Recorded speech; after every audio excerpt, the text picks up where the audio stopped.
कहानी की शुरुआत होती है एक जंगल में, जहाँ एक माँ अपने अंधे बेटे के साथ छोटे से घर में रहती थी। उसका नाम नादिया था और उसके बेटे का नाम सोलोमन। सोलोमन के पिता एक शिकारी हुआ करते थे, पर अब उनकी याद के नाम पर उनके पास सिर्फ एक ऑडियो रिकॉर्डिंग थी, जिसमें उन्होंने सोलोमन को समझाया था कि उन्हें मजबूरी में इस जंगल में आकर रहना पड़ रहा है ताकि उसकी माँ जल्द से जल्द ठीक हो जाए। पर सच तो ये था कि नादिया की हालत दिन ब दिन बिगड़ती जा रही थी। फिर एक दिन नादिया ने सोलोमन को जानवरों को पकड़ने के लिए बिछाए हुए जाल देखकर आने को कहा। तब सोलोमन ने घर से निकलकर अपनी कमर पर एक रस्सी बांधी, जो घर के बाहर लगे खूंटे से बंधी हुई थी। ये इसलिए था ताकि सोलोमन कहीं भटक न जाए और नादिया जरूरत पड़ने पर उसे आसानी से ढूंढ सके। फिर कुछ दिन बाद सोलोमन के पिता का जन्मदिन आया तो उसकी माँ ने कहा कि उन्हें मछली पकड़ने जाना चाहिए। जब वो नदी किनारे पहुंचे तो सोलोमन को एहसास हुआ कि सारे जानवर और पक्षी अचानक गायब हो गए थे। अब वो चुपचाप नदी किनारे बैठ गया, पर फिर भी बड़ा अजीब सा महसूस कर रहा था। तब नादिया ने सोलोमन को कुछ कीड़े ढूंढने को कहा, जिनकी मदद से वो मछली पकड़ सके। जब सोलोमन को थोड़ी दूर जाकर कीड़े मिले तो उसका हाथ पत्तों के नीचे छुपी हुई लोहे की जंजीर पर पड़ा, लेकिन इससे पहले कि वो जंजीर खींचता, नादिया उसे उठाकर वहाँ से पीछे ले आई और कहा कि अब उन्हें घर वापस चलना चाहिए। घर लौटकर नादिया ने अपनी बकरी संभाली जो उन्हें दूध देती थी, पर इस सब के बीच वो सोलोमन से ये छुपा रही थी कि उसकी हालत बहुत खराब थी। खैर, शाम को उसने केक बनाया और सोलोमन ने खुशी खुशी मोमबत्तियां बुझाई। रात के समय नादिया ने जंगल के राक्षस के बारे में सोलोमन को एक कहानी सुनाई और उससे वादा लिया कि वो कभी भी जंगल में दूर तक नहीं जाएगा। न जाने क्यों ऐसा लग रहा था कि जैसे वो कुछ छुपा रही है। अपने बेटे से वादा लेकर वो कहीं चली गई और फिर कभी लौट कर ही नहीं आई। वो अपने पीछे एक ऑडियो रिकॉर्डिंग छोड़ गई थी, जिसमें उसने सोलोमन को अलविदा कहा और उसे 3 चीजें हमेशा मानने को कहा। पहला रूल था कि जो भी उसे जंगल से मिलता है, उसका थोड़ा हिस्सा उसे जंगल को वापस देना होगा। दूसरा रूल था कि जब भी वो अकेला महसूस करे तो वही गाना गुनगुनाए जो वो अपनी माँ के साथ गाया करता था। और आखिरी रूल ये था कि जब भी वो घर से निकले तो उसे किसी भी हालत में रस्सी नहीं उतारनी। इस तरह कई साल बीत गए और अब सोलोमन 17 साल का हो गया था। अब वो अपने सारे काम खुद करने में माहिर हो चुका था, चाहे वो शिकार करना हो या मछली पकड़ना, लकड़ियों से आग जलाना या फिर जानवरों के लिए जाल बिछाना। जिस दिन वो ज्यादा दुखी होता, उस दिन अपने माँ बाप की छोड़ी हुई ऑडियो रिकॉर्डिंग सुन लेता। फिर एक दिन जब वो घर के पास बैठा खाना खा रहा था तो अचानक दूर से उसे एक अजीबोगरीब आवाज सुनाई दी। वो अपनी प्लेट नीचे रखकर जंगल की ओर बढ़ा, लेकिन उसे कुछ भी नहीं मिला। हालांकि वो महसूस कर सकता था कि उसके आसपास कोई जरूर है। खैर, रात को सोने से पहले उसने दोबारा से अपनी माँ की रिकॉर्डिंग सुनी, लेकिन उसके बाद वो सो नहीं पाया। अब वो घर से बाहर निकला तो अचानक उसे अपनी बकरी के रोने की आवाज सुनाई दी। तो वो तुरंत ही आवाज की दिशा में भागा, लेकिन जल्द ही उसकी कमर पर बंधी हुई रस्सी खत्म हो गई। तभी अचानक उसे महसूस हुआ कि बकरी की लाश उसके सामने ही जमीन पर पड़ी है। लेकिन इससे पहले कि वो कुछ करता, अचानक किसी ने बकरी को तेजी से खींच लिया और अंधेरे जंगल की ओर ले गया। तब सोलोमन को एहसास हुआ कि उसके हाथ खून से सने हुए थे, तो उसने घर लौटकर अपने हाथ साफ किए। खैर, फिर वो पहले की तरह जिंदगी जीने लगा। फिर एक दिन अचानक उसे जंगल में गोली चलने की आवाज आई, तो वो तुरंत उस दिशा में भागा। कुछ ही देर में वो एक हिरन की लाश तक आ पहुंचा, पर तभी पेड़ों के पीछे से एक शिकारी निकला और कहने लगा कि वो हिरन उसका शिकार है। इस अनजान आदमी से सोलोमन इतना डर गया कि उसने अपना चाकू हवा में चलाना शुरू कर दिया। तब शिकारी ने अपनी राइफल का बट सोलोमन के सर पर मारकर उसे बेहोश कर दिया। कुछ देर बाद जब सोलोमन को होश आया तो वो अपने घर के पास था। शिकारी उसके सामने बैठा था और उसने सोलोमन पर हमला करने के लिए उससे माफी मांगी।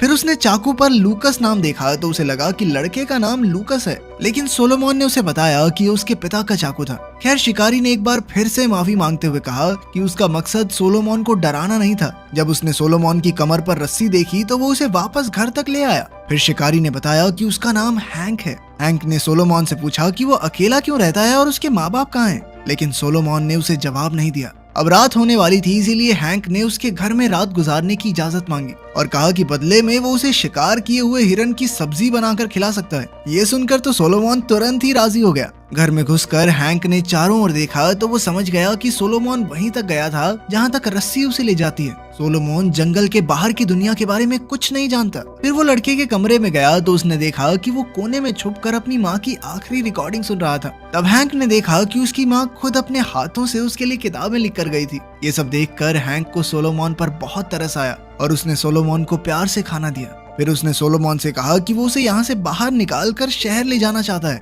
ताकि वो एक अच्छी जिंदगी जी सके। लेकिन जब सोलोमन ने साफ इनकार कर दिया तो हैंक समझ गया कि उसे अपने घर से बहुत ज्यादा लगाव है। खैर फिर उसने उनके घर में लगी तस्वीरों को देखकर कहा कि सोलोमन काफी हद तक अपनी माँ जैसा दिखता है। फिर खाना खाने के बाद वो दोनों सोने चले गए, लेकिन सोलोमन अब भी हैंक के डर से चाकू हाथ में लिए बैठा था। कुछ देर बाद उसे एहसास हुआ कि हैंक उसे नुकसान नहीं पहुंचाएगा, तो वो भी सो गया। लेकिन आधी रात को अचानक वो दोनों एक जोरदार आवाज के शोर से उठ गए। ये किसी अजीब से जानवर के दहाड़ने की आवाज थी। तब हैंक एक टॉर्च और अपनी राइफल लेकर बाहर जांच करने गया। घर के चारों तरफ तो सन्नाटा था, इसीलिए वो घने जंगल की ओर निकल गया। जल्द ही उसे एक पेड़ के नीचे खून के निशान मिले, तो वो समझ गया कि यहाँ किसी जानवर की हत्या हुई है। उस पेड़ पर भी खून के काफी धब्बे थे। तब हैंक को एहसास हुआ कि पास की झाड़ियों में कोई है, इसीलिए उसने गोली चला दी। तभी अचानक वो अजीबोगरीब जानवर जोर से चिल्लाया और पेड़ के पीछे से हैंक पर झपट पड़ा। मगर जैसे तैसे हैंक उससे बचकर भाग निकला और सीधा सोलोमन के घर पहुंचा।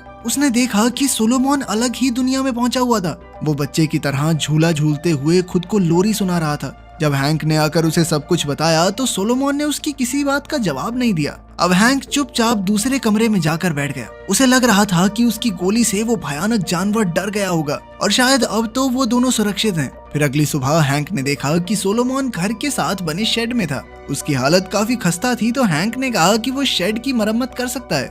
मरम्मत का सारा सामान भी वहाँ मौजूद था, सिर्फ लोहे की जंजीर को छोड़कर। तब सोलोमन को वो दिन याद आया जब वो बचपन में अपनी माँ के साथ मछली पकड़ने गया था और उसे वो लोहे की जंजीर मिली थी। सोलोमन को अब भी वो जगह अच्छे से याद थी, इसीलिए वो हैंक को अपने साथ वहाँ ले गया। जब हैंक ने उसे रस्सी के सहारे रास्ता ढूंढते देखा तो वो काफी इम्प्रेस हुआ। तब सोलोमन ने कहा कि वो बचपन से लेकर आज तक इस रस्सी के सहारे ही घूमा है। खैर जल्द ही वो उस जगह पहुंच गए जहां पर वो जंजीर पड़ी थी। हैंक ने जंजीर को खींचा तो उसने देखा कि ये किसी से बंधी हुई थी। वो जंजीर के पीछे गया तो एक छोटी सी गुफा के पास आ पहुंचा। उसके पास एक आरी भी मौजूद थी, जिसे देखकर हैंक थोड़ा हैरान हुआ, मगर फिर उसने जंजीर काटी और उसे लेकर घर आ गया। फिर जल्द ही वो शेड की मरम्मत में जुट गया। कुछ देर बाद सोलोमन ने उसके पास आकर हिरन के मांस का छोटा सा टुकड़ा मांगा। फिर हैंक से मांस लेकर उसने वो टुकड़ा जंगल की ओर फेंक दिया। ये देखकर हैंक को कुछ समझ नहीं आया, तो सोलोमन ने उसे बताया कि ये उसके माँ बाप का बनाया हुआ एक रूल है, जिसके मुताबिक जंगल से जो भी मिले उसमें से थोड़ा जंगल को वापस देना होगा।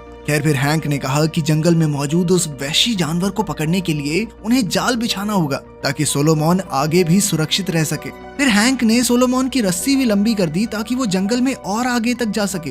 इसके बाद वो दोनों उसी दिशा में चलने लगे जहाँ हैंक ने उस खूंखार जानवर को देखा था। जैसे ही वो उस जगह पर पहुंचे जहां तक सोलोमन पहले वाली रस्सी के साथ पहुंचता था, तो अचानक किसी ने पीछे से उसकी रस्सी खींच ली और सोलोमन को तेजी से अपनी ओर घसीटने लगा। तब हैंक भी उसके पीछे दौड़ा और आखिरकार उसने सोलोमन को पकड़ ही लिया। उसने रस्सी काटी और तुरंत लड़के को उठाकर घर वापस ले आया। हैंक ने उसे शांत करते हुए वादा किया कि वो राक्षस को जाल बिछाकर जरूर पकड़ लेंगे। बाद में हैंक को सोलोमन की माँ की डायरी मिली, तो उसने ये डायरी सोलोमन को पढ़कर सुनाई। अपनी माँ की लिखी बातें सुनकर सोलोमन के चेहरे पर मुस्कान आ गई, मगर अचानक हैंक ने बीच में ही पढ़ना बंद कर दिया, क्योंकि शायद उसने कुछ भयानक पढ़ लिया था। वो सोलोमन को डराना नहीं चाहता था, इसीलिए उसने कहा कि रात बहुत हो चुकी है और उन्हें सो जाना चाहिए। फिर सोलोमन रोज की तरह अपनी माँ की रिकॉर्डिंग सुनते सुनते सो गया। उसके सोने के बाद हैंक घर से बाहर निकला और उसी जगह पहुंचा जहां उसे वो जंजीर मिली थी। उसने देखा कि वहां मौजूद गुफा के सामने कई जानवरों की हड्डियों का पहाड़ बना हुआ था। तब उसे एहसास हुआ कि शायद वो वहशी जानवर यहीं रहता होगा। उधर सोलोमन की आंख खुली तो वो हैंक को ढूंढने लगा। वहीं हैंक गुफा के सामने राइफल लेकर आगे बढ़ रहा था कि तभी उसे जमीन पर सोलोमन के घर में मिली डायरी जैसी नोटबुक दिखी। उधर सोलोमन घर में अपनी माँ की रिकॉर्डिंग सुन रहा था कि अचानक उसे जंगल में गोली चलने की आवाज आई। उसने तुरंत अपनी रस्सी बांधी और हैंक को ढूंढने निकल पड़ा। अचानक उसका पैर हैंक के बैग से टकराया, लेकिन इसी के साथ उसकी रस्सी भी खत्म हो गई। तब जिंदगी में पहली बार उसने रस्सी खोली और अकेला हैंक को ढूंढने निकल पड़ा। वो रेंगते हुए हैंक की लाश तक पहुंचा और उसकी मौत पर फूट फूट कर रोने लगा। तभी उसे एहसास हुआ कि उसके सामने कोई खड़ा है। ये खूंखार जानवर कोई और नहीं बल्कि सोलोमन की माँ ही थी। वो अजीबोगरीब आवाजें निकाल कर सोलोमन पर झपटी, लेकिन उसकी जंजीर ने उसे रोक लिया। तब सोलोमन खुद को शांत करने के लिए वही बचपन वाला गाना गुनगुनाने लगा, तो नादिया अचानक से होश में आ गई और उसके साथ गाने लगी। सोलोमन ने उसे पहचान लिया और धीरे धीरे उसकी ओर बढ़ा। अचानक नादिया फिर से उस पर झपटी, पर इस बार सोलोमन ने उसकी पीठ में चाकू घोंप कर उसे मार डाला। आखिरकार सोलोमन घबराकर खांसता हुआ एक पेड़ के नीचे बैठ गया। तभी अचानक उसने आसमान की ओर देखा और उसकी आंखें भी बिल्कुल अपनी माँ की तरह हो गई। इसका मतलब ये था कि उसकी माँ की बीमारी उसमें भी आ गई थी। और अब वो इस जंगल का खूंखार राक्षस बन चुका है। शायद इसीलिए उसकी माँ ने उसे कभी भी रस्सी छोड़कर आगे आने से मना किया था।